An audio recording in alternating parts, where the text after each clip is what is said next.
It's 6 a.m. here in the West and Perth Airport is buzzing. Over 35,000 West Aussies fly in and fly out to mining sites across this state, and 10,000 people are expected to cast their vote at the airport this election. Labor nearly lost this state in 2010. There's only 3 members of the lower house currently who are Labor members from West Australia. So how's it going to play out this time? Find out.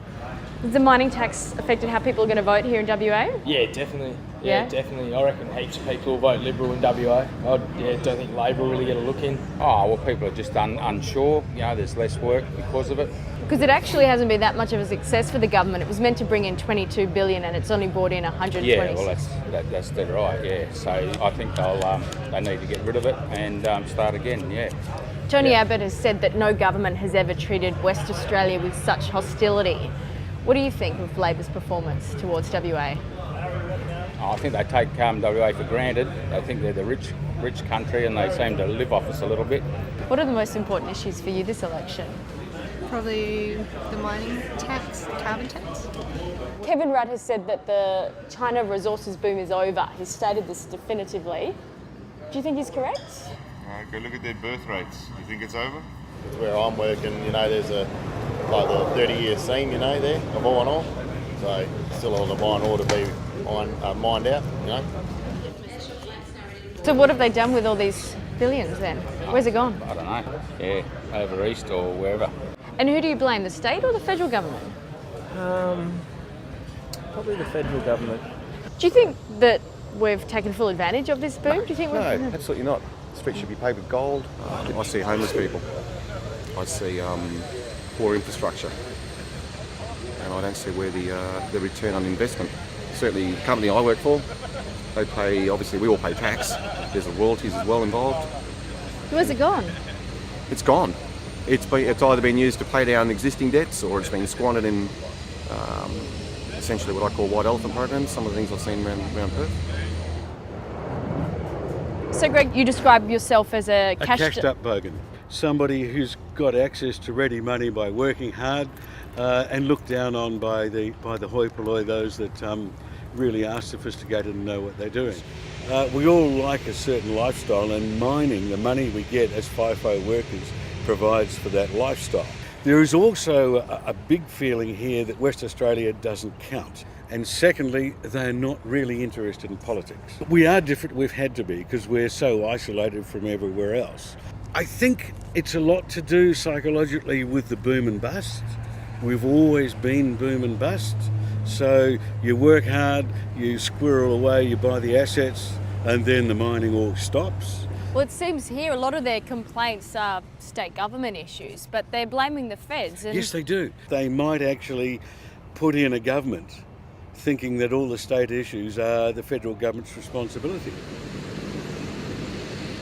So as we heard at the airport, there's a lot of people concerned about infrastructure here in WA, and this traffic is just proof of the fact that despite all the money coming in over the last 10 years, people are just wondering where's it gone and what's it been spent on? Do they believe Tony Abbott when he says he's going to spend $1 billion on infrastructure here in West Australia? Or do they have their suspicions because it has been a coalition government that's been running this state the last few years and hasn't impressed people when it comes to building things? I think if we're producing more of the income and we've got such infrastructure shortages, that there should be some feedback to assist us to get where we need to go. And there's a lot of people in Western Australia that aren't in the mining industry that are suffering because of all the cost escalations. It's very difficult. And even when you travel east, like we went to Tasmania on holidays and the lady at the cafe said to us, "Oh, you're from WA, you're rich." And we're not. We're the ones that are still struggling to keep up with everything because other people can afford to pay more and the prices are going up because the market's saying that people will pay that. Your food costs have just gone up so much. And what about rent here in Perth? And the rentals have gone up a lot too. I mean, even just to get a one-bedroom unit is going to cost you, anywhere from $300, $350, $400 a week. Which for your average sort of person who's on a new start allowance, just for example, it's almost impossible to live on that sort of to pay that sort of amount of rent. The WA Nationals had high hopes for this star recruit of theirs running for the Senate. David Wirapunda is an ex-football star here in West Australia. But despite initial hopes for Warrapunda's election, the Senate race is getting really, really tight. And current analysis shows that that 6th Senate spot for West Australia could actually end up going to the WikiLeaks party at the expense of the Nationals or the Greens. Would the WikiLeaks party vote to repeal the mining tax? How can we actually say about the mining tax? Look, personally, I want to see a disbursement of a restructure of wealth from the very top.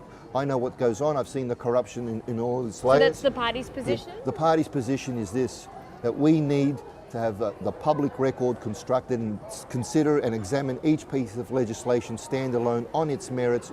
How would you feel if you took that spot at the expense of Scott Ludlam, the Green senator? I'm not here to campaign for Scott Ludlam. The Greens are the Greens. Scott Ludlam I have a lot of respect for, and I've thrown my vote his way in the past. But now there's a WikiLeaks party. We're not a front for the Greens. Scott Ludlam has been very high profile in his advocacy for Assange. We're not a party of another party. So how are you different from the Greens? Because we want to get into Parliament to demand full disclosure on everything that needs to be said. It's strange here in West Australia. You almost wouldn't know a federal election is on. So I'm heading to Fremantle. It's known as a bit of a hotbed of activism here in WA. It's home to the Green Senator Scott Ludlam, so we'll see how the people feel there about possibly losing his Senate seat to the WikiLeaks party. If he does lose his seat, it could be because the WikiLeaks party directed preferences away from him. What would you think if a WikiLeaks senator got in instead of Scott Ludlam? Well, I'm not against WikiLeaks at all, but I think it would be devastating. I think that's really surprises me that they would do that. And he said he didn't think it would be a danger to the Greens. But in actual fact, irrespective of whether David's a good man or not, he's a national candidate, and they stand for a whole lot of things, or represent a whole lot of things which you would think WikiLeaks doesn't stand for. Do you think West Australia's become more politically conservative over the years? Yes, most definitely. I think with money, it makes people conservative. So you think that's what's happened here in WA? Possibly, with the mining thing. But you know, that I really can't say, you know. But from my point of view, I'm just not going to vote Labor or Liberal, either of them, you know. And what happened to Julia Gillard really sucked.